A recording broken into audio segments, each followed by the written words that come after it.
సామాన్యుడు కూడా సివిల్స్ సాధించవచ్చు అని నిరూపిస్తున్న వారిని పరిచయం చేసే ఈ కార్యక్రమంలో ఈరోజు మన గెస్ట్ నాగ భరత్ ఆల్ ఇండియాలో 580 ర్యాంక్ సాధించిన కుర్రాడు.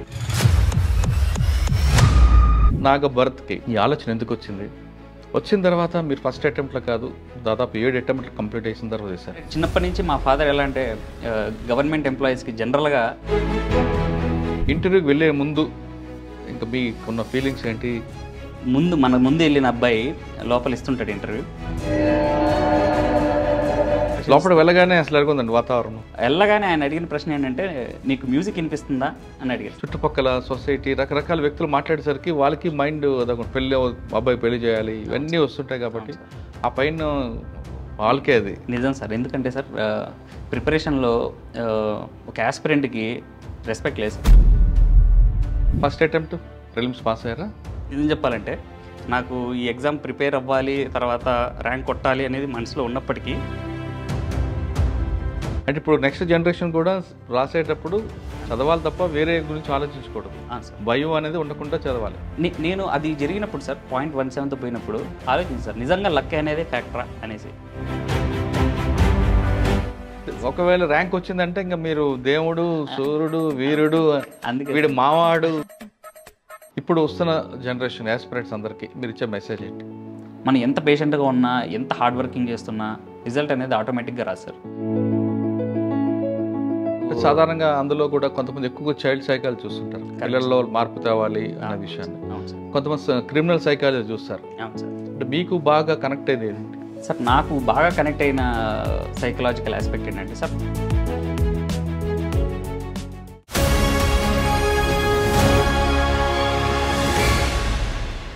Welcome to I dream. సామాన్యుడు కూడా సివిల్స్ సాధించవచ్చు అని నిరూపిస్తున్న వారిని పరిచయం చేసే ఈ కార్యక్రమంలో ఈరోజు మన గెస్ట్ నాగ భరత్ ఆల్ ఇండియాలో 580 ర్యాంక్ సాధించిన కుర్రాడు. నాగ భరత్ 580 ర్యాంక్ సాధించడానికి ఒక రోజు 2 రోజులు కాదు, ఆయన చాలా అటెంప్ట్లు చేశారు. ఆ అటెంప్ట్లో 580 223వ సంవత్సరంలో వచ్చింది. ఆయన ఎక్కడో ఢిల్లీలో చదువుకొని లేదా బాగా డబ్బు ఇంట్లో పుట్టుకొని కాదు, సామాన్య కుటుంబంలో పుట్టి ఆ నాన్నగారు అగ్రికల్చర్ డిపార్ట్మెంట్ పనిచేస్తుంటే ఆ విధంగా అతను సివిల్స్ రాశారు. అసలు భరత్కి సివిల్స్ రాయాలని ఎందుకు ఆలోచన వచ్చింది? రాసే ముందు ఎటువంటి శిక్షణ తీసుకున్నారు?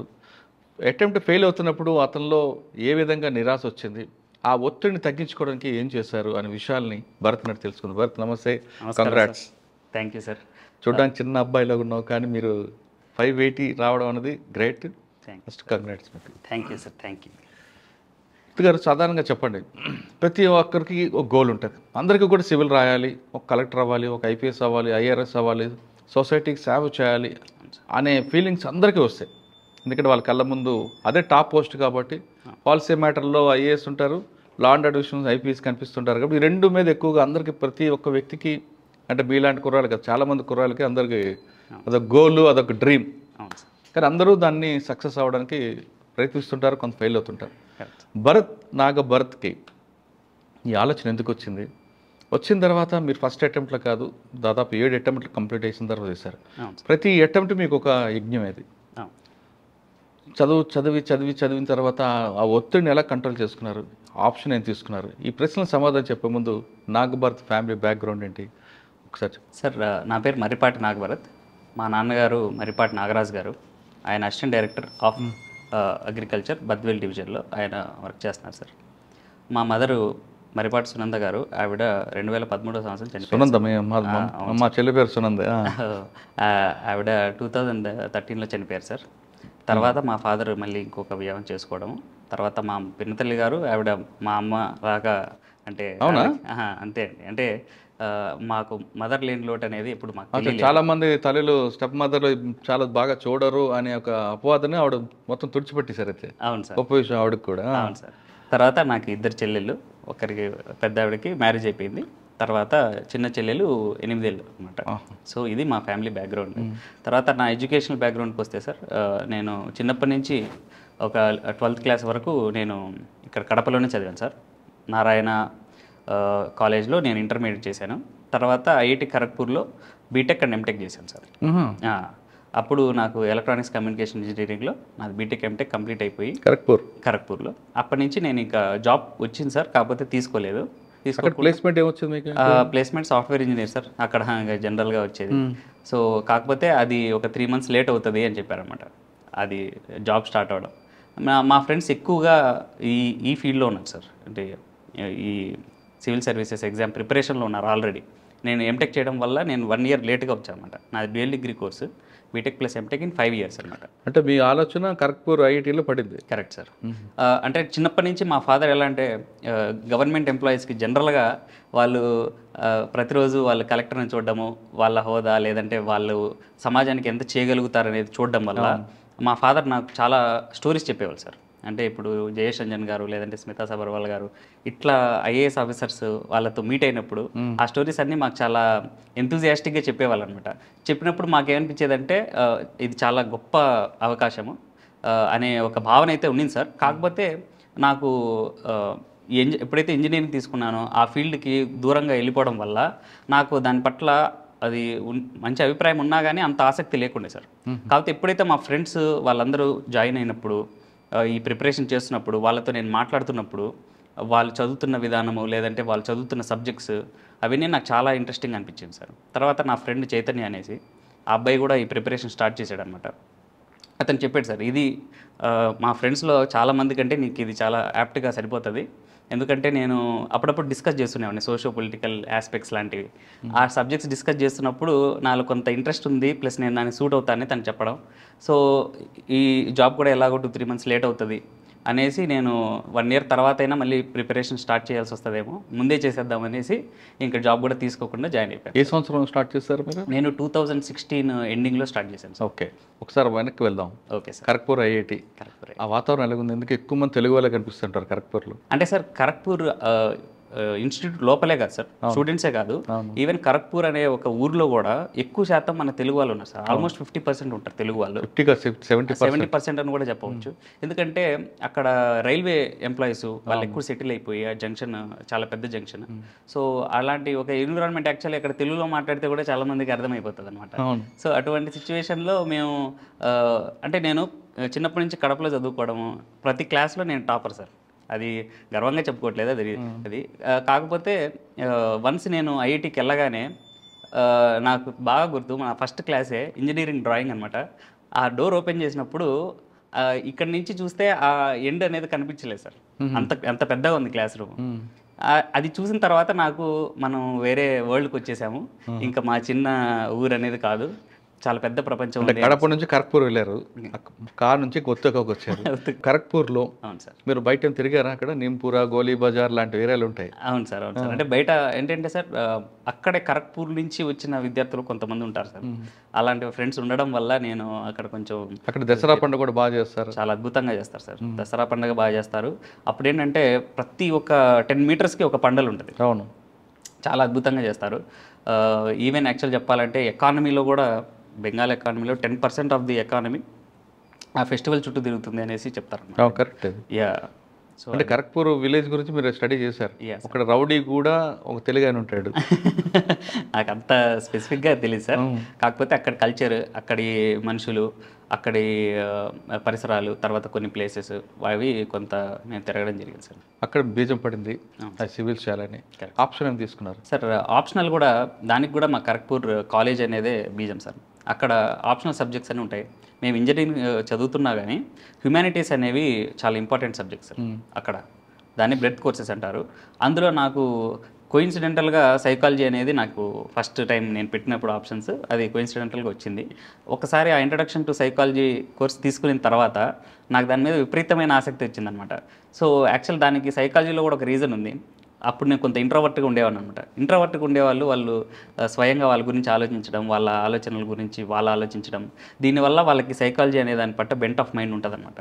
సో అది నాకు సైకాలజీ మీద అలా రావడానికి ఒక రీజన్ అనమాట. సో తర్వాత ఈ ఎగ్జామ్లో కూడా ఆ సబ్జెక్ట్ ఉండదని తెలిసిన తర్వాత నాకు ఇంకా వెళ్ళాలనే ఇంట్రెస్ట్ ఇంకా పెరిగిపోయింది అనమాట. సో దట్ నేను అది చదవచ్చు. ఇది కూడా సైకలాజికల్లో మీరు క్రిమినల్ సైకాలజీ తీసుకున్నారా, చైల్డ్ సైకాలజీ తీసుకున్నారా, హ్యూమన్ తీసుకున్నారా, ఏం తీసుకున్నారు ఎక్కువగా? సార్ అంటే ఇప్పుడు ఆప్షనల్ సబ్జెక్ట్ ఎలా ఉంటుందంటే సార్ 2 పేపర్స్ ఉంటాయి. ఫస్ట్ పేపర్లో కంప్లీట్లీ సైకాలజీ బేసిక్స్ ఉంటాయి సార్, మెమరీ, ఇంటెలిజెన్స్, థింకింగ్, ఇలాంటి లెర్నింగ్, ఇలాంటి టాపిక్స్ ఉంటాయి సార్. సెకండ్ పేపర్కి వచ్చేసరికి అది చాలా రకాలైనటువంటి అప్లికేషన్ పార్ట్స్ ఉంటాయి సార్. అంటే చైల్డ్ సైకాలజీ ఉంటుంది, at the same time criminal psychology మీరు చెప్పినట్టుగా, తర్వాత security, terrorism, even educational psychology, child psychology, ఈ అన్ని అంశాలు కూడా సెకండ్ పేపర్లో ఉంటాయి సార్. వీటిలో ఏంటంటే సార్ ఒక బిఏ చదివిన ఒక అబ్బాయి లేదంటే గ్రాడ్యుయేషన్ పూర్తి చేసిన అబ్బాయి ఎలా అయితే ఎంత నాలెడ్జ్ ఉంటుందో అంత నాలెడ్జ్ మనం గెయిన్ చేయాల్సి ఉంటుంది సార్. ఒక స్పెసిఫిక్ ఆస్పెక్ట్ మనం తీసుకోలేము, బట్ ఈ సిలబస్లో మనము సైకాలజీ అనేది పర్సూ చేయొచ్చు సార్. అంటే మీరు తీసుకున్నారు కరెక్టే, అందులో మీకు బాగా కనెక్ట్ అయింది సార్. నాకు సాధారణంగా అందులో కూడా కొంతమంది ఎక్కువగా చైల్డ్ సైకాలజీ చూస్తుంటారు, పిల్లల్లో మార్పు తేవాలి అనే విషయాన్ని. అవును సార్. కొంతమంది క్రిమినల్ సైకాలజీ చూస్తారు. అవును సార్. అంటే మీకు బాగా కనెక్ట్ అయింది ఏంటి సార్? నాకు బాగా కనెక్ట్ అయిన సైకలాజికల్ ఆస్పెక్ట్ ఏంటంటే సార్ పాజిటివ్ సైకాలజీ. అందులో నేను ఈవెన్ ఇంటర్వ్యూ దశలో కూడా పాజిటివ్ సైకాలజీ బుక్స్ చదవడం అనేది నేను ఒక హాబీగా పెట్టుకున్నాను అనమాట. సో అదేంటంటే సార్, సైకాలజీ అనేది ఇప్పటి వరకు ఎక్కువగా మానసిక రుగ్మతలు లేదంటే డిజార్డర్స్ వీటి మీద స్టడీ చేసింది సార్. కాకపోతే సామాన్య ప్రజలకి వాళ్ళ లైఫ్లో హ్యాపీనెస్ అనేది ఎలా పెంచాలి అనే ఒక అంశం మీద పెద్దగా చర్చ లేదనమాట. 2000 సంవత్సరం నుంచి మార్టిన్ సెలిగ్మెన్ అనే ఒక ప్రొఫెసర్ జనరల్ పబ్లిక్కి సైకాలజీ హెల్ప్ చేయాలి, వాళ్ళ రోజువారీ లైఫ్లో హ్యాపీనెస్ అనేది పెంచాలి అనే ఉద్దేశంతో ఈ పర్టికులర్ డొమైన్ అనేది స్టార్ట్ చేశారు సార్. సో అది నాకు చాలా ఎక్కువ ఇష్టం, ఎందుకంటే డెమోక్రటైజింగ్ సైకాలజీ సో దట్ పీపుల్కి, లార్జర్ సెక్షన్ ఆఫ్ పీపుల్కి సైకాలజీ ఫలాలు అందాలి అనేది దాని యొక్క ముఖ్య ఉద్దేశం. ఒక ఎగ్జాంపుల్ చెప్పగలరా అందులో? సామాన్యుడికి ఆ ఫలాలు అందించాలనేది ఒక లైన్ గురించి సార్. అంటే హ్యాపీనెస్ అనేది దాని మెయిన్ కాన్సెప్ట్ సార్. హ్యాపీనెస్ అనేది ఎట్లా పెంచాలి? సో హ్యాపీనెస్ అనే దాంట్లో 3 అంశాలు ఉన్నాయి సార్. ఒకటి ప్లెజర్ అంటే మనకి నచ్చిన ఫుడ్ తినడము లేదంటే మనకు నచ్చిన సినిమా చూడడం, ఇది ప్లెజర్ అనమాట. సో రెండో అంశం ఏంటంటే ఫ్లో సార్. ఫ్లో అనేది యాక్చువల్గా చాలా అండర్ రేటెడ్ కాన్సెప్ట్ మన దగ్గర. ఏంటంటే ఒక పర్సన్ ఒక విషయాన్ని ఇన్వాల్వ్ అయిపోయి తనకి ఆ విషయానికి మధ్యలో అసలు భేదం లేకుండా అనమాట దాంట్లో ఇమ్మర్స్ అయిపోతే కలిగే ఫీలింగే ఫ్లో సార్. సో ఈ ఫ్లో అనే ఆస్పెక్ట్ ఈవెన్ నా ప్రిపరేషన్లో కూడా కొన్నిసార్లు గంటలు మనం చదివినా కానీ మనం అక్కడ ఉన్న ప్లేస్ ఏంటి, మనకి ఫ్యాన్ ఉందా, ఏసీ ఉందా అనేది కూడా మర్చిపోయి మనం దాంట్లో ఇన్వాల్వ్ అయిపోయి జరిగే క్రమంలో కలిగే ఫీలింగ్ ఫ్లో సార్. ఈ ఫ్లో అనేది చాలా గొప్ప అనుభూతి అనమాట. అది జనరల్గా రచయితలకి లేదంటే కొంత అలాంటి ఈవెన్ రీడర్స్కి కూడా చాలాసార్లు అనిపిస్తుంటుంది. ఒక బుక్ స్టార్ట్ చేసినప్పటి నుంచి ఫినిష్ వరకు కూర్చొని అలా చదివేస్తుంటారు అనమాట. సో అది ఫ్లో అనమాట. సో ఈ ఫ్లో ఎక్స్పీరియన్సెస్ అనేవి జనరల్గా దీన్ని ఎక్కువ మంది జనరల్గా మాట్లాడదు దీని గురించి. ఇంకొకటి ఏంటంటే సార్, అన్నిటికంటే అద్భుతమైన విషయము ఆల్ట్రూయిజం. ఇది థర్డ్ స్టేజ్ సార్. అంటే ఒక పర్సన్ కంప్లీట్గా హ్యాపీనెస్, అల్టిమేట్ హ్యాపీనెస్ పొందాలంటే వాళ్ళు వేరే వాళ్ళకి సహాయం చేయడము లేదంటే స్పిరిచువల్ పద్ధతిలోకి వెళ్ళడము. సో ఈ 3 ఆస్పెక్ట్స్ ఆఫ్ హ్యాపీనెస్ అనేది స్టడీ చేస్తారు సార్ పాజిటివ్ సైకాలజీ. సో ఇవి ఎందుకో మనం ఇంకా జనాలకి ఇలాంటి ఒక కాన్సెప్ట్స్ అనేవి వాళ్ళ రియల్ లైఫ్లో ప్రాక్టీస్ చేసే విధంగా ఉంటే వాళ్ళు బెటర్ లైఫ్ లీడ్ చేస్తారేమో అనేది నా అభిప్రాయం సార్. వచ్చా మూడింటి మీద ఫోకస్ చేశారు వచ్చారు. Okay, first attempt prelims pass అయ్యారా సార్? ఫస్ట్ అటెంప్ట్ నాది ప్రిలిమ్స్ అవ్వలేదు సార్, సెకండ్ అటెంప్ట్ అయింది. లాస్ట్ 3 అటెంప్ట్స్ అయితే ప్రిలిమ్స్ అయింది సార్. సో నేను 2 రకాలుగా చెప్పచ్చు సార్ నా మొత్తం ప్రిపరేషన్. ఒకటి ఇన్నింగ్స్ 1, ఇన్నింగ్స్ 2 లాగా. ఫస్ట్ 4 అటెంప్ట్స్లో నాది ఒకటేసారి ప్రిలిమ్స్ అయింది సార్. అవునా? తర్వాత 3 అటెంప్ట్స్లో నాది వరుసగా ప్రిలిమ్స్ అవుతూ వచ్చింది సార్. ఈ ఫస్ట్ 4 అటెంప్ట్స్లో నేను ఒక రిలక్టెంట్ ఆస్పిరెంట్. ఏం చెప్పాలంటే నాకు ఈ ఎగ్జామ్ ప్రిపేర్ అవ్వాలి, తర్వాత ర్యాంక్ కొట్టాలి అనేది మనసులో ఉన్నప్పటికీ కంప్లీట్గా నేను ఇన్వాల్వ్ అవ్వలేదు సార్. ఎందుకంటే నాకు ఫస్ట్లో ప్రిలిమ్స్ అవ్వకపోవడం వల్ల ఈ ప్రిలిమ్స్ అవ్వడం అనేది ఒక పెద్ద ఛాలెంజ్ లాగా అనిపించేది అనమాట. ప్లస్ సెకండ్ టైం అయినప్పటికి కూడా నాకు తెలియకుండానే, అంటే నేను అంత కష్టపడకుండా అయిపోయింది సార్ అది. సో అప్పుడు నేను మెయిన్స్ రాసిన తర్వాత ఈసారి కొట్టేస్తానేమో, మెయిన్స్ అసలు ఏం చదవకుండా రాస్తేనే ఒక 700 మార్క్స్ అలా వచ్చాయి. నాకు ఇంకా ఓవర్ కాన్ఫిడెన్స్ పెరిగిపోయింది. సో ఈ నెక్స్ట్ టైం నాకు ప్రిలిమ్స్ అయితే నాకు మెయిన్స్ కూడా అయిపోతుంది, ఇంటర్వ్యూ కూడా వచ్చేస్తుంది, సో అనే ఒక భ్రమలో ఉన్నా అనమాట. సో అది ఆ భ్రమ అనేది 2019 అటెంప్ట్లో అది చెల్లాచెదురైపోయింది అనమాట. అప్పటి నుంచి నాకు ఏంటంటే ఒక భయం అనమాట, ప్రిలిమ్స్ ఎలా పాస్ అవ్వాలి అనేది. చాలా కష్టపడి చదివాను సార్. 2019, 2020 నేను ఎక్కువ చదివిన సంవత్సరాలు. అట్ ది సేమ్ టైం నేను ఘోరంగా విఫలమైనవి కూడా అదే సంవత్సరాలు అనమాట. అంటే మీకు ప్రిలిమ్స్ మీద ఎక్కువగా భయం ఉండేదా, సీసాట్ మీద ఎక్కువ ఉంటుంది సార్? అప్పుడు సీసాట్ ఎంత టఫ్గా లేదు. సీసాట్ అనేది నాకు మేనేజబుల్, ఎందుకంటే ఐటీలో చదివించాము ఇది కాబట్టి మీకు పెద్ద కష్టం. కాకపోతే అప్పటికి నేను 2020లో సీసాట్ ఫెయిల్ అయ్యాను సార్. ఎంత మార్క్స్ తెలుసా? 0.17 మార్క్స్. అరే అంటే హాఫ్ మార్క్ కూడా కాదు, 0.17 మార్క్ అనమాట. దీనికి కారణం కేవలం భయం సార్. భయం. ప్రిలిమ్స్ అంటే విపరీతమైన భయం. ఎందుకంటే ఆల్రెడీ 2 సార్లు ప్రిలిమ్స్ ఫెయిల్ అయ్యాము. ప్రిలిమ్స్ రాస్తున్నప్పుడే ఆ రోజు విపరీతమైన టెన్షన్తో మనం రాస్తాం సార్. ప్లస్ కాల్ చేసిన ప్రతి ఒక్కరు ఆల్ ది బెస్ట్ చెప్తూ ఈసారి అవుతుంది కదా అనే ఆ మాట చాలా టెన్షన్ అనేది క్రియేట్ చేస్తుంది సార్. చేయడం వల్ల ఆటోమేటికలీ ఎగ్జామ్ రాస్తున్నప్పుడు, లేదంటే even first paper second paper మధ్యలో ఉన్న టైంలో ఆ గ్యాప్లో ఫస్ట్ పేపర్ యొక్క క్వశ్చన్స్ ఆన్సర్స్ చూసుకోవడం, మనం పెట్టింది కరెక్టా. సో నేను యాక్చువల్గా లంచ్ కూడా చేయకుండా 2020 రాశాను అనమాట. రాసినప్పుడు నాకు విపరీతమైన టెన్షన్లో నేను రాయడం వల్ల ఇట్ ఫెల్ట్ కొంచెం ఇట్ వాజ్ వెరీ అంటే చాలా టెన్స్ మూమెంట్ సార్. అది ఫెయిల్ అయినప్పుడు 0.17తో అసలు ఏంటి వరల్డే కన్స్పైర్ చేసి నన్ను ఫెయిల్ అవ్వడానికి ట్రై చేస్తుందా అనే ఒక భావనలోకి వెళ్ళిపోయాను సార్. నిజంగా చదువుతూ కూడా ఎందుకంటే సార్ ఇంత అన్లక్కీగా అంటే 27 క్వశ్చన్స్ కరెక్ట్ అయినాయి సార్. 28 అయి ఉంటే నేను పాస్ అయిపోయాను. అంటే ఈ ఒక్క క్వశ్చన్ అనేది నేను సో అలాంటి ఒక దీనిలో నుంచి ఎక్కడో ఐ ఫెల్ట్ సార్ ఆనెస్ట్గా ఈ మొత్తం జర్నీలో అది జరిగిన తర్వాత డెఫినెట్లీ నేను ర్యాంక్ కొట్టాలని ఫిక్స్ అయిపోయాను సార్. అక్కడ మీకు ఎందుకంటే సార్ కొంతమంది చెప్పారు సార్ ఇవి ఎందుకు ఇంత అన్లక్కీగా అవుతుంది అనేది. సో అన్లక్కీ అనేది నాకు వద్దు, నేను డెఫినెట్లీ లక్కీ అనేది ప్రూవ్ చేస్తాను అనేసి నేను కష్టపడి చదివాను సార్. లక్తో కూడా సంబంధం లేకుండా కొట్టాలి అనే ఒక కాన్ఫిడెన్స్ వచ్చేసింది సార్. అంటే ముందు మనం కష్టపడాలి, తర్వాత లక్ అనేది కవరింగ్ అంతే సార్. నిజంగా చెప్పాలంటే అసలు లక్ అనే కాన్సెప్ట్ డిస్ప్రూవ్ చేద్దాం అనే ఉద్దేశంలో నేను ప్రిపేర్ అయ్యాను సార్. ఓకే. అంటే ఇప్పుడు నెక్స్ట్ జనరేషన్ కూడా రాసేటప్పుడు చదవాలి తప్ప వేరే గురించి ఆలోచించకూడదు, భయం అనేది ఉండకుండా చదవాలి. నేను అది జరిగినప్పుడు సార్ 0.17తో పోయినప్పుడు ఆలోచించాను సార్, నిజంగా లక్ అనేది ఫ్యాక్టరా అనేసి. అప్పుడు నేను ఆలోచించినప్పుడు నేను ఆ ఎగ్జామ్ ఎందుకు పోయిందంటే రీడింగ్ కాంప్రహెన్షన్స్, మ్యాథమెటిక్స్ 2 ఉంటాయి సార్ కాంప్రహెన్స్. నేను ఎప్పుడైతే రీడింగ్ కాంప్రహెన్షన్ కంప్లీట్గా 27 పెడతానో నాది ఎప్పుడు పోలేదు సార్. నేను ఆ ఒక్క రోజు నేను సరిగ్గా తినలేదు కాబట్టి ఎందుకు రిస్క్, ఓన్లీ మ్యాథ్స్ చేసుకుందామని మ్యాథ్స్ పెట్టాను సార్. అది పెట్టడం అనే డెసిషన్ తప్పు సార్. నేను లక్కీయా అన్లక్కీయా, నా రోల్ నెంబరు అన్నీ యాడిషన్ చేస్తే ఈవెన్ సంఖ్య వచ్చిందా బేస్ సంఖ్య వచ్చింది ఇవన్నీ ఇది మ్యాటర్ కాదు సార్. నేను తీసుకున్న డెసిషన్ రాంగ్ సార్. చాలామంది ఏం చేస్తారంటే డెసిషన్ రాంగ్ చేసి వేరే ఏదో సమ్ ఎక్స్ట్రా అదేంటి అంటే ఆ రోజు ఏం చేశారు మీరు? ఫుడ్ ఎక్కువ తీసుకోలేదా? నేను ఎక్కువ అంటే నేను మధ్యాహ్నం చాలా అంటే ఆ క్వశ్చన్స్ ఆన్సర్స్ చూసుకోవడము, సో అవన్నీ చూసుకోవడం వల్ల నేను యాక్చువల్గా రోడ్డు పక్కనే కూర్చొని అన్నీ చెక్ చేసుకుంటున్నాను అనమాట. ఎందుకంటే ఈసారి ప్రిలిమ్స్ పోతే ఏంటి పరిస్థితి అనే ఒక భయం ఉంటుంది సార్. సో ఆ భయం వల్ల నేను ఆ టెన్షన్లో ఆ మార్క్స్ చూసుకోవడం, ఈసారి సేఫే కదా అంటే ఏం చేయాలంటే రాసి ఇంకా సబ్జెక్ట్ మర్చిపోయి శుభ్రం తిని రిలాక్స్ అయ్యి సీచాట్కి వెళ్ళిపోవాలి. నేనైతే ఏం చెప్తానండి సార్, మీరు చెప్పిందే దగ్గరలో ఉండే మాల్కి వెళ్ళిపోవాలి సార్. ఒక షాపింగ్ మాల్ ఏదైనా పెద్ద మాల్ వెళ్ళిపోవాలి, అక్కడ చాలా మంచి ఏసీ ఉంటుంది, అక్కడే ఫుడ్ ఆర్డర్ చేసుకొని అక్కడే కూర్చొని హ్యాపీగా తినేసిన తర్వాత టైం ఉంటే చూసుకోవచ్చు, లేదంటే అసలు చూసుకోకపోవడం ఇంకా బెటర్. అక్కడికి వెళ్ళిపోయి సీసాట్ రాసిన తర్వాత నిజంగా చెప్పాలంటే ఆ రోజు కూడా చూసుకోకుండా నెక్స్ట్ రోజు చూసుకోవడం బెటర్ సార్. ఓకే. మాల్ లేకపోతే దగ్గరలో ఏసీ కార్, ఏదైనా ఏసీ కారు సంథింగ్ ఒక అంటే బాగా రిలాక్స్ అయిపోవాలి, అంతే, బాగా రిలాక్స్డ్గా అయిపోవాలి సార్. లేదంటే ఈవెన్ వాళ్ళ ఇంటి దగ్గర ఉంటా కూడా ఇంటికి కూడా వెళ్ళిపోవడం బెటర్ సార్. ఇంటికి వెళ్ళిపోవడం కూడా సబ్జెక్ట్ అయిపోయింది, ఇంకో మర్చిపోయి రిలాక్స్ అయ్యి శుభ్రం తిని కరెక్ట్ సార్. సీసాట్ రాయాలి. నేను పేరెంట్స్ కూడా ఏం చెప్తానండి సార్, ఈసారి అవుతుందా, ఈసారి కొడతారా అని అడగద్దు అని అడగకుండా ఈసారి అయితే మనం సినిమాకి వెళ్దాం, ఈవినింగ్ అవ్వకపోయినా సినిమాకి వెళ్దాం అని చెప్పండి సార్. డెఫినెట్లీ వాడు చాలా బెటర్గా ఎగ్జామ్ రాస్తాడు సార్. ఓకే. అది తర్వాత ఒకసారి మనం వెనక్కి వెళ్దాం అండి. Okay sir. సాధారణంగా కడప అనగానే ఫ్యాక్షన్ అదొక అట్మాస్ఫియర్ చూపిస్తుంది సినిమాలో చూపించినట్లుగా.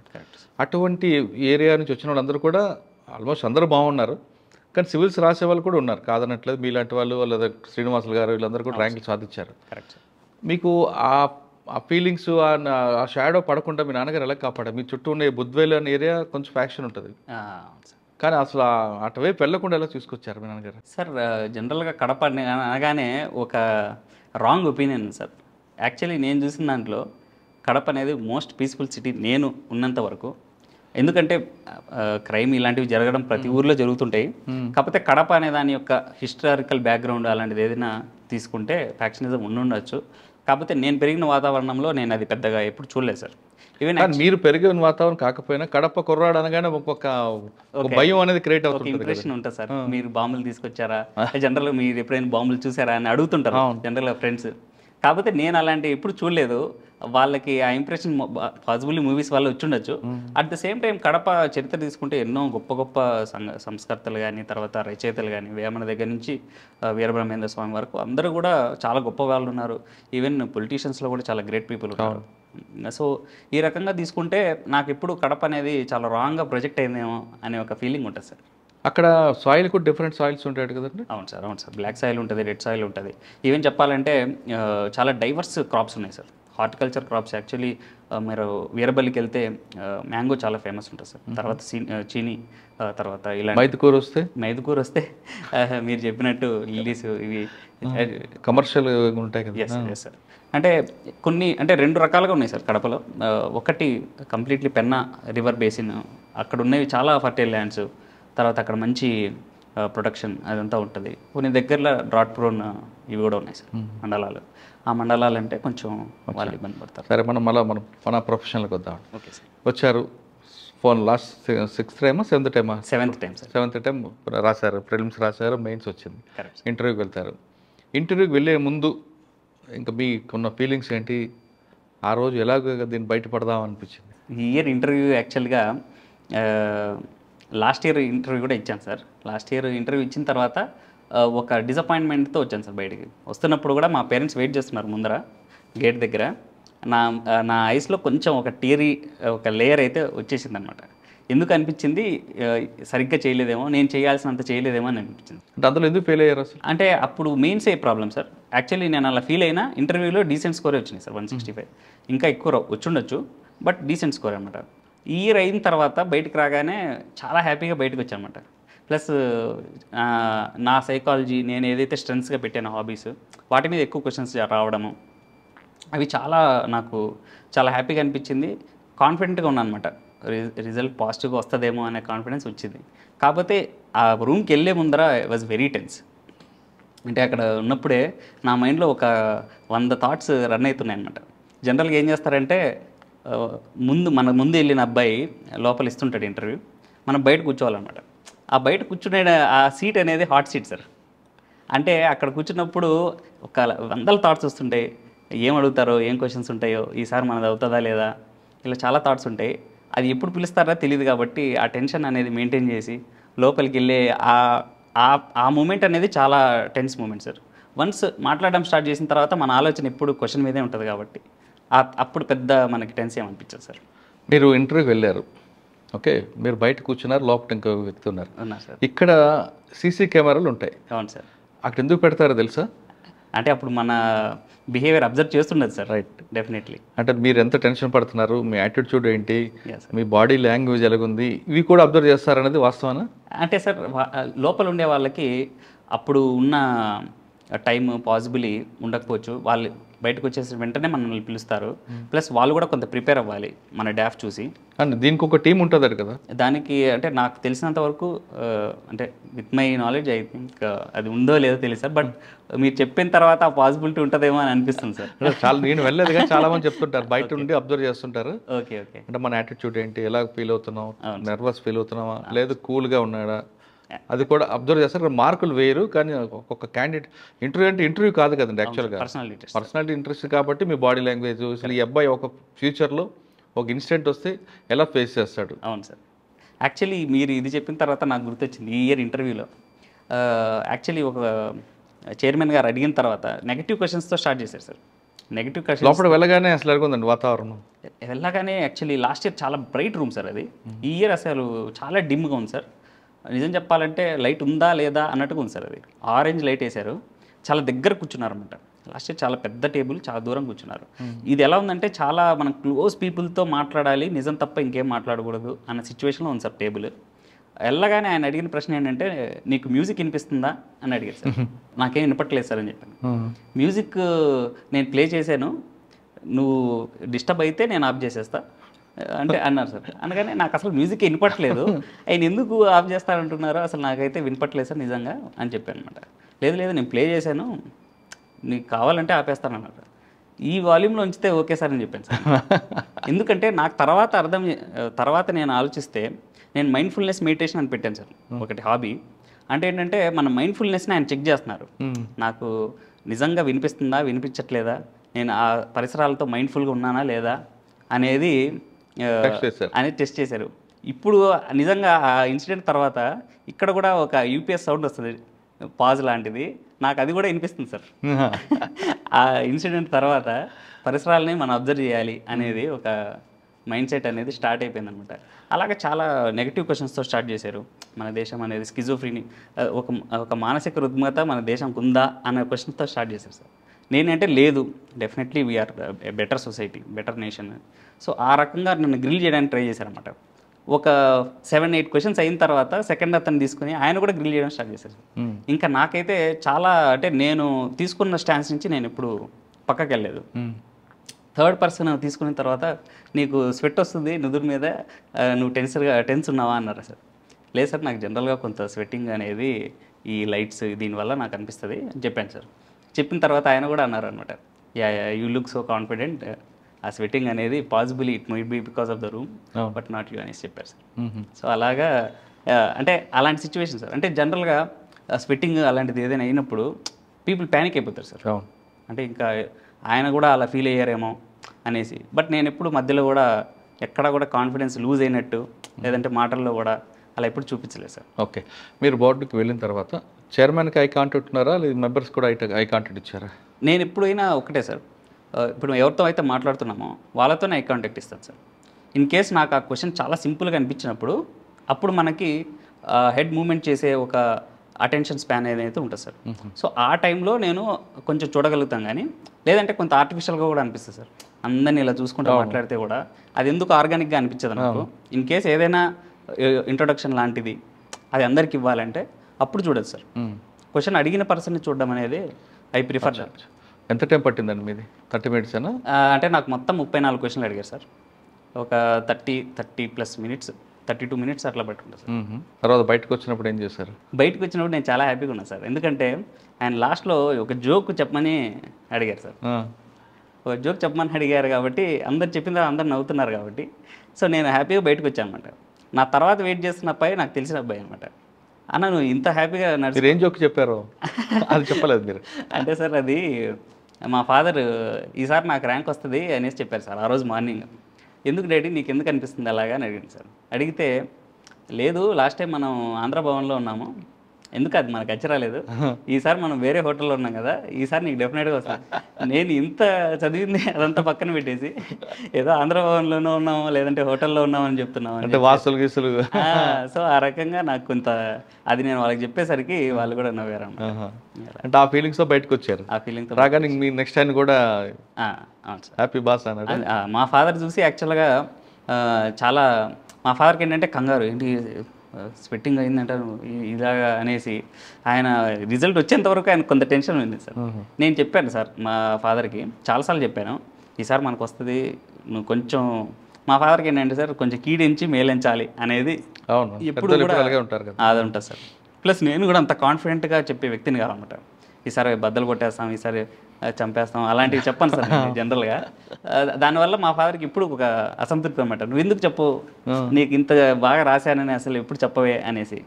ప్లస్ ఇంకొకటి ఏంటంటే సార్ ఇన్ని ఫెయిల్యూర్స్ వచ్చిన తర్వాత నేను ఏదైనా చెప్పినా కానీ ఎక్కడో వాళ్ళు నమ్ముతారా లేదు ఎందుకులే అనే ఒక చిన్న డౌట్ ఉంటుంది సార్ నాకు కూడా. సో అది నేను అందుకే ఎంత బాగా రాసినా నేను చెప్పను అనమాట. ఎగ్జామ్ ఇంటర్వ్యూ అయిపోయింది, రిజల్ట్కి మధ్యలో ఒక 1 month గ్యాప్. 1 month అయినా రిజల్ట్కి యాక్చువల్ నాది February 22 అయిపోయింది సార్ ఇంటర్వ్యూ. రిజల్ట్ వచ్చేసరికి మొన్న April 14. 2 months 3 months. ఈ 2-3 months ఏం చేస్తారు మీరు? సార్ నాకు రిజల్ట్ వచ్చే 2-3 months చాలా టెన్షన్గా ఉంటుంది సార్. అంటే నేను అలాగ ఉండను అనమాట. ఇంకా నేను ఇంకేంటంటే ఏదైనా బుక్స్ చదువుకోవడం, ఫ్రెండ్స్ని మీట్ అవ్వడము అలా చేస్తుంటుంది సార్. కాకపోతే కొన్నిసార్లు వేరే ఎగ్జామ్ మళ్ళీ ప్రిలిమ్స్ చదువుకోవాల్సిన టైం కూడా వస్తుంది. లాస్ట్ ఇయర్ అంత టైం లేకుండే సార్. సో నేను చాలా టెన్స్గా ఉండేవాడిని. కాకపోతే ఎక్కడో మైండ్లో ఈసారి నాకు లిస్ట్లో ఏదో ఒక ర్యాంక్ అయితే వస్తుంది, ఏదో ఒక సర్వీస్ అయితే వస్తుంది అనేసి ఒక ఫీలింగ్లో ఉన్నా సార్. వచ్చా. సో దానివల్ల ఈ ఒత్తిడిని ఎలా మీరు బయటపడ్డారండి? ఎందుకంటే మామూలు ఒత్తిడి కాదు అది. 3 నెలలు ఒకవైపు పేరెంట్స్, ఒకవైపు మీ లైఫ్. Correct sir. మీకు ప్లాన్ బి ఉందో అప్పటికి? సార్ ప్లాన్ బి ఇప్పుడు సార్ మా ఫ్రెండ్స్ ఉన్నారు సార్ కొంతమంది, వాళ్ళ ఐటీలో ఫ్రెండ్స్, వాళ్ళు ఎప్పుడు చెప్తుంటారు సార్, నువ్వు ఇది చూసుకుంటే చూసుకో, మన కంపెనీస్ కొన్ని ఉన్నాయి, నీకు ఏదో ఒక జాబ్ నేను గ్యారంటీ ఇస్తాను. భరోసా ఉంది మీకు? ఆ భరోసా వాళ్ళు ఇచ్చేవాళ్ళు సార్. కాకపోతే నేను తీసుకునేవాను కదా, ఎందుకంటే నేను ఇంకా నా లైఫ్లో మళ్ళీ ఒక సాఫ్ట్వేర్ ఇంజనీర్ అవ్వడము అనేది నేను ఎప్పుడు ఇమాజిన్ చేసుకోలేదు సార్. నాకు ఎప్పుడు కూడా ఇందులోనే ఉండాలి, బ్యూరోక్రాట్ అవ్వాలి అనేది. ఈవెన్ గ్రూప్ 1 రాయమని కూడా మా ఫాదర్ ఫస్ట్లో చాలా ఫోర్స్ చేసేవాళ్ళు. నేను కొంత రిలక్టెంట్గా, నేను ఎందుకు అంటే నేను ఇందులో ర్యాంక్ రావట్లేదు అనేసి ఇది చెప్తున్నారా అనే ఒక దాంట్లో ఉండే వాళ్ళ ఉద్దేశం మంచిది. ఈ 2 నెలలు మీరు ఎలా మరి ఆ ఒత్తిడి నుంచి బయటపడ్డారు? అంటే సినిమాలు చూసారా, మ్యూజిక్ మీకు హాబీస్ ఎలా బయటపడ్డారు? అది ఆషామాషి చెప్పేంత ఈజీగా ఉండదు. ఆ ఒత్తిడి భరించిన వాడికే తెలుస్తుంది. అవును సార్. అంటే మీతో పాటు మీ ఫ్యామిలీ కూడా భరించారు. అవును సార్. నిద్ర లేని రాత్రులే సార్. వాళ్ళకి కూడా రకరకాల ఐఐటి కరెక్ట్ నుంచి కుర్రాన్ని తీసుకొచ్చి మీరు చేసినారు, పాస్ అవడాని బంధువులు చుట్టుపక్కల వాళ్ళు సూట్ పోవడం మాటలు కూడా ఉంటాయి. అది మీరు ఫేస్ చేస్తుంటారు, మీ అమ్మగారు నాన్నగారు కూడా ఫేస్ చేస్తుంటారు. Definitely sir. అంటే సార్ నేను లాస్ట్ 2 మంత్స్గా చాలా మూవీస్ చూశాను సార్. ఇంకొకటి నాకు 2021లో సార్ ప్రిలిమ్స్ ఫస్ట్ టైం, చాలా సంవత్సరాల తర్వాత ప్రిలిమ్స్ అవ్వడము. అప్పుడే నేను ఫిక్స్ అయిపోయాను సార్, లైఫ్లో ఎప్పుడు ఇంత టెన్షన్ పడకూడదు. ఇంత టెన్షన్ పడితే ఫర్ సపోజ్ ఏదైనా హెల్త్ ప్రాబ్లమ్స్ వస్తే నాకు నిజంగా ర్యాంక్ వచ్చినా నేను దాన్ని ఎంజాయ్ చేయలేం కదా సార్. సో నేను దాని టెన్షన్ని చాలా వరకు తగ్గించేసాను సార్. 21 తర్వాత వస్తే వచ్చింది, లేదంటే నాకు చాలా ఆపర్చునిటీస్ ఉన్నాయి, మనమే ఒక కంపెనీ స్టార్ట్ చేయొచ్చు, లేదంటే సాఫ్ట్వేర్ నిజంగా ఇష్టం లేకపోయినా. 2 నెలలు ఏం చేశారు? ఎలా బయటపడ్డారు? సినిమాలు చూస్తాను సార్ ఫ్రెండ్స్తో. నాలాంటి వెయిట్ చేసే ఫ్రెండ్స్ ఉంటారు కదా సార్ ఇంటర్వ్యూలో, వాళ్ళతో హ్యాపీగా నేను స్పెండ్ చేసేవాడిని. కాకపోతే అక్కడ కూడా మాకు మళ్ళీ మార్క్స్ డిస్కషన్ అయ్యేది అనమాట. ఈ పేపర్లు ఎన్ని వస్తాయి చూడు, ఈ పేపర్లు ఎన్ని వస్తాయి చూడు. ఆ మార్క్ డిస్కషన్స్ వల్ల నాకు వీళ్ళు నన్ను మళ్ళీ అక్కడ తీసేవాళ్ళు సార్. ప్లస్ మా నాన్న అప్పుడప్పుడు ఫోన్ చేస్తుండేవాళ్ళు, చేసి ఈసారి మనకి వస్తుంది కదా అనేవాళ్ళు అనమాట. అంటే ఆయనకున్న పెయిన్ వేరే ఉంటుంది. కరెక్ట్ సార్, మనం అర్థం చేసుకోవాలి. Definitely sir. ఎందుకంటే నేను జాబ్ చేస్తా అన్నా కూడా చేయొద్దు, నువ్వు ఇందులోనే ఉండని చెప్పారు సార్. ఫైనాన్షియల్ ఇష్యూ పక్కన పెడితే భరత్ గారు, చుట్టుపక్కల సొసైటీ రకరకాల వ్యక్తులు మాట్లాడేసరికి వాళ్ళకి మైండ్ పెళ్ళి, అబ్బాయి పెళ్లి చేయాలి, ఇవన్నీ వస్తుంటాయి. కాబట్టి ఆ పైన వాళ్ళకే అది నిజం సార్. ఎందుకంటే సార్ ప్రిపరేషన్లో ఒక యాస్పిరెంట్కి రెస్పెక్ట్ లేదు సార్ నిజంగా చెప్పాలంటే. కూడా సమాజంలో తను కొట్టగలుగుతాడా లేదా అనే ఒక డౌట్తోనే చూస్తారు సార్. మెయిన్స్కి రాస్తున్నాడు అంటే కొంత రెస్పెక్ట్ పెరుగుతుంది సార్. ఇంటర్వ్యూకి వెళ్ళాడంటే ఇంకొంచెం పెరుగుతుంది సార్. బట్ స్టిల్ జనాలు అతన్ని కొంత అపనమ్మకంగానే చూస్తారు సార్. కరెక్ట్. అది యాస్పిరెంట్ అనగానే వీడికి చదవకుండా ఏదో గాలికి తిరగడానికి ఇది ఒక రీజన్ చెప్తున్నట్రా అభిప్రాయం అయితే ఉంది. మీరైతే 3 స్టెప్లకు వచ్చేసరికి ముద్ర పడుతుంది. ఒకవేళ ర్యాంక్ వచ్చిందంటే ఇంకా మీరు దేవుడు, సూర్యుడు, వీరుడు, వీడు మావాడు, చిన్నప్పుడు నా దగ్గర తిరిగాడు, ఇవన్నీ డైలాగులు వస్తుంటాయి. రైట్ అండి. ఆ రోజు రానే వచ్చింది రిజల్ట్ రోజు.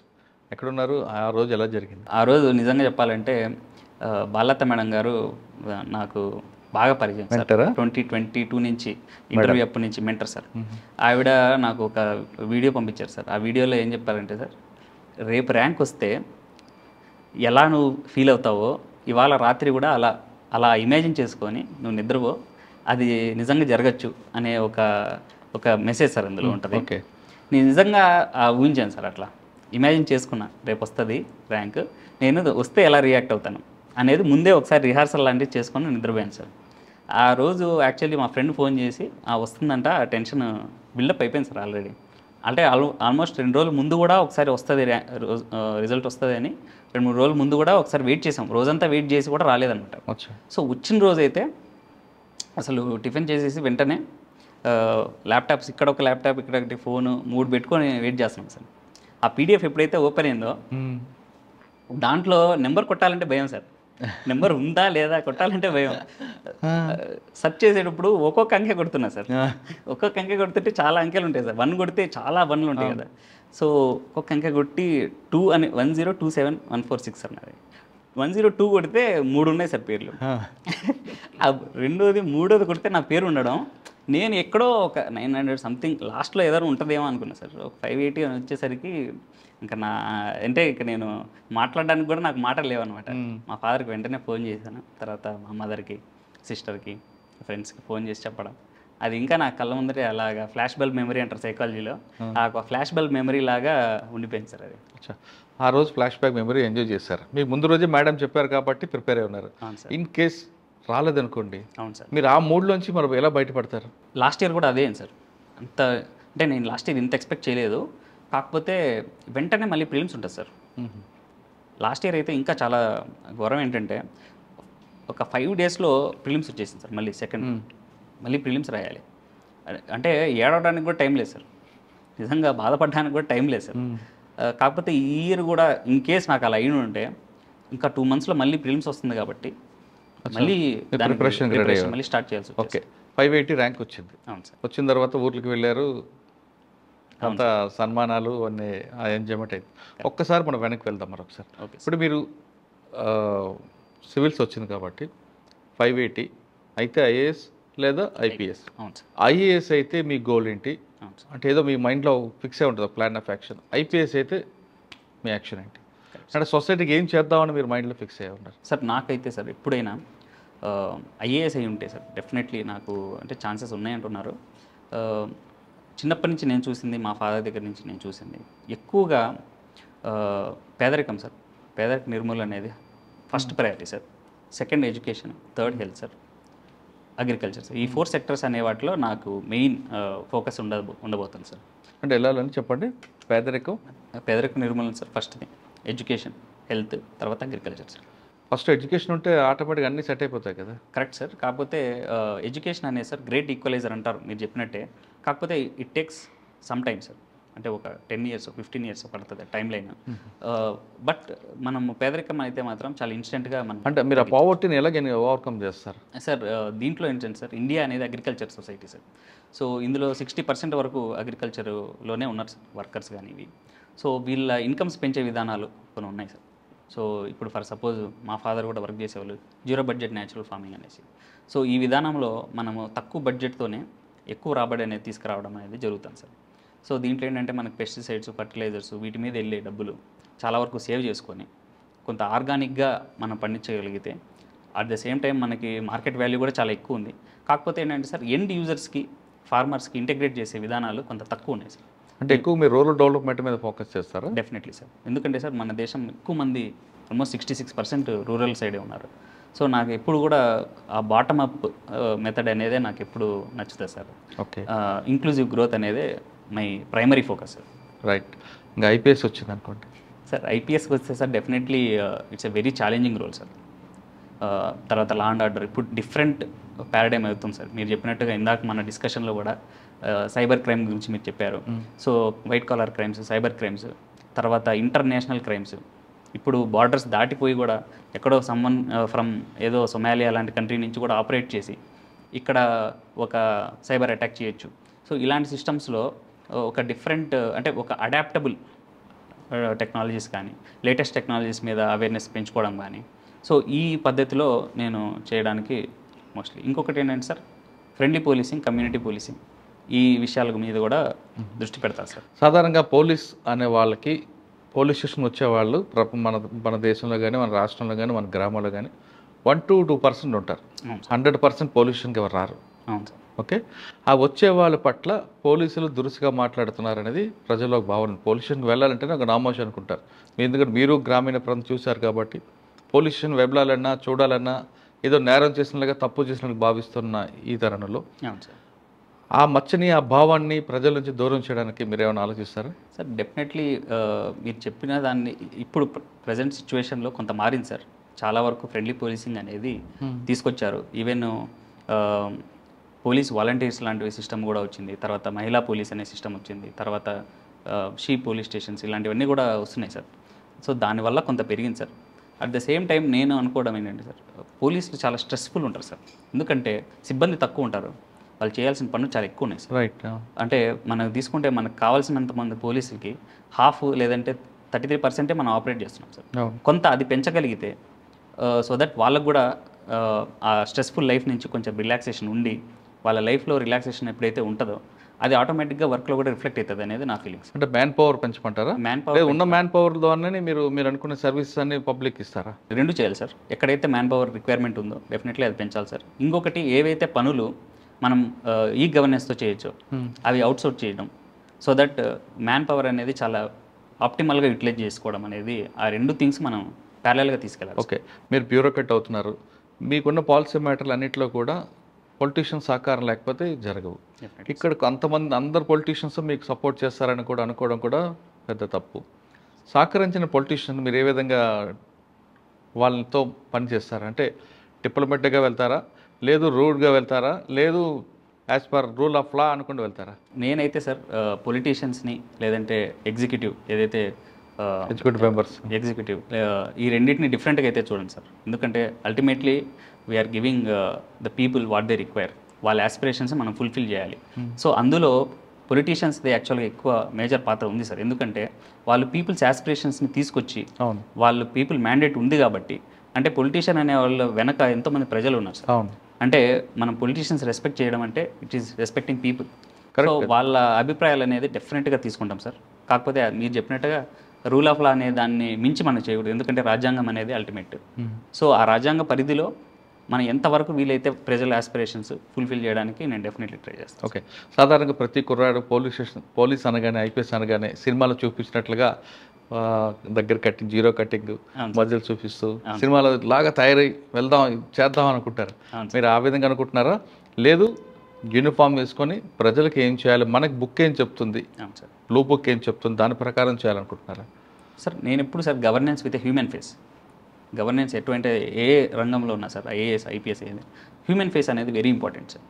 అంటే ప్రజల్ని మనం దగ్గరికి వెళ్ళగలిగేలాగా మనం ఉంటేనే వాళ్ళకి ఆటోమేటికల్లీ ఆ భరోసా అనేది వస్తుంది సార్. సో అప్రోచబుల్గా ఉంటాను సార్, రెస్పాన్సివ్గా ఉంటాను. నాకు ఎప్పుడు జయప్రకాష్ నారాయణ గారు ఒకసారి చెప్పారు, ఈవెన్ అర్ధరాత్రి కూడా ఆయన తలుపు తట్టి కొంతమంది ఇచ్చి వాళ్ళ కష్టాలు చెప్పుకునేలాగా he has ensured that people can come to him.